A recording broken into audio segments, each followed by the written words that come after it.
আমি জাপুরি রেকি সেন্টারের পক্ষ থেকে Reiki grand master Madhumita Banerjee বলছি। আজকে একটা গল্প বলার জন্য আপনাদের কাছে এলাম। গল্প মানে শুনলেই বুঝতে পারবেন, একটু মন দিয়ে যদি শোনেন। তো প্রথম আমি এখন নিজে রেকি গ্র্যান্ড মাস্টার ঠিক আছে, কিন্তু আমাকেও তো শিখতে হয়েছিল। তো আমি যখন প্রথম শিখতে গিয়েছিলাম, তা আমার ম্যাডাম বলেছিলেন যে 12 বছর যদি সত্যি কথা বলা যায় তাহলে সে যা বলে সবকিছু সত্যি হয়। কথাটা ভীষণভাবে আমাকে অ্যাট্রাক্ট করেছিল। আমি তারপর থেকে চেষ্টা করি যে সত্যি কথা বলে যাব। মাঝে মাঝে তো মানে মানুষের জীবন তো উল্টো পাল্টা হয়েই যায়। তো এই প্রসঙ্গে একটা গল্প আজকে শোনাবো বলে আপনাদের কাছে এলাম। তো একটা পূজারী ছিলেন, যিনি কিনা কৃষ্ণকে রোজ একটা করে মালা পরাতেন আর মনে করতেন যে 12 বছরের তপস্যা, 12 বছর পর কৃষ্ণ স্বয়ং আমার কাছে আসবে। তো রোজ একটা করে মালা পরাতেন আর কৃষ্ণকে মনে করিয়ে দিতেন যে আজকে এতদিন হলো, যে 1 বছর 12 দিন, 1 বছর 2 দিন, এরকম মনে করিয়ে দিতেন। যেদিন 12 বছর সম্পূর্ণ হলো সেদিন পূজারীর খুব আনন্দ। কেননা তিনি এতদিন ধরে 12 বছর ধরে কৃষ্ণকে মালা পরিয়ে এসেছেন, তাহলে 12 বছর বাদ কৃষ্ণ তার বাড়িতে আসবে, এসে তার কাছ থেকে মালা নেবে। তো সেই রাতে তিনি অনেক কিছু রান্না করলেন, অনেক অনেক মানে যা কৃষ্ণ ভালোবাসে সেরকম অনেক খাবার দাবার রান্না করে তিনি বসে রইলেন। সকাল হলো, সারা দিনের মধ্যে দুপুর হয়ে গেল, বিকাল হয়ে গেল, কৃষ্ণ আর এলো না। ওর মনে খুব দুঃখ হলো এবং রাগও হলো। সমস্ত খাবার দাবার একটা পুঁটলিতে বেঁধে নিয়ে তিনি চললেন সেই কৃষ্ণের মন্দিরে। গিয়ে বললেন যে ওখানে গিয়ে ভীষণ রাগান্বিত হয়ে বলছেন সব সব মিথ্যে, ঠাকুর কিচ্ছু নেই, সব পাথর, পুজো করা বৃথা, ফুল দেওয়া বৃথা, সবাই যা বলে সব কিচ্ছু মিথ্যে।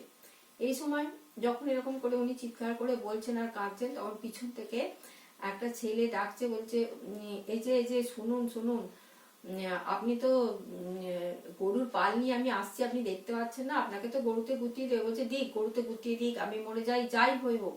তখন হচ্ছে আপনার এত রাগ কিসের? তখন উনি ওই ছেলেটিকে সব কথা খুলে বলবে যে এই হয়েছিল, আমি 12 বছর ধরে কৃষ্ণকে মালা পরিয়ে যাচ্ছি, কিন্তু আমি বলেছিলাম যে 12 বছর পর আমার কাছ থেকে এসে উনি মালাটা পরবেন।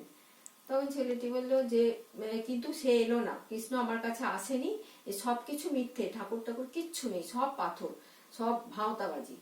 তখন ছেলেটি বলবে ঠিক আছে, আপনার রাগ করার দরকার নেই, আপনি এক কাজ করুন, আমি তো সারাদিন কিছু খাইনি, আমারও খুব খিদে পেয়েছে, আমাকে খাইয়ে দিন।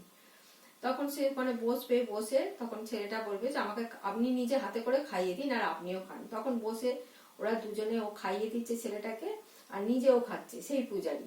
তখন কিছুক্ষণ বাদে সেই ছেলেটার চোখ দিয়ে অঝরে জল পড়ছে। তখন বলছে তুমি কাঁদছো কেন বাবা? আমি তো তোমাকে খাইয়ে দিচ্ছি, তাহলে তুমি কাঁদছো কেন? বলছে, তখন বলছে আমি তো সারা দিন উপোস করে আছি তোমার হাতে খাবো বলে।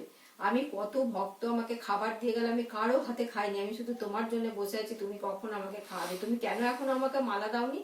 তখন ব্রাহ্মণের 2 চোখ জলে ভেসে যা, মানে 2 চোখ দিয়ে অঝরে জল পড়ছে এবং বলছে তুমি কে?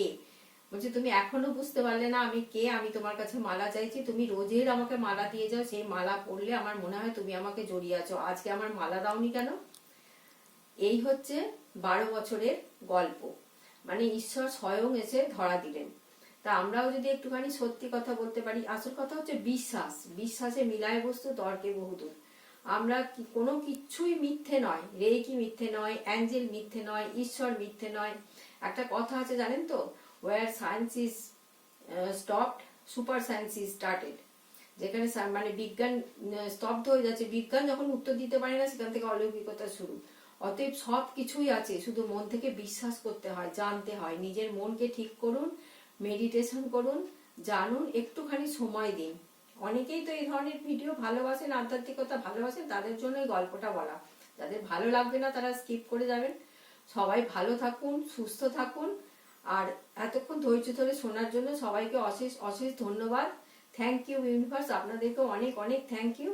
আর যারা দেখছেন তাদের যদি ভালো লাগে, আমার অনুরোধ তারা কমেন্টে বলে যান যে থ্যাংক ইউ ইউনিভার্স। নমস্কার।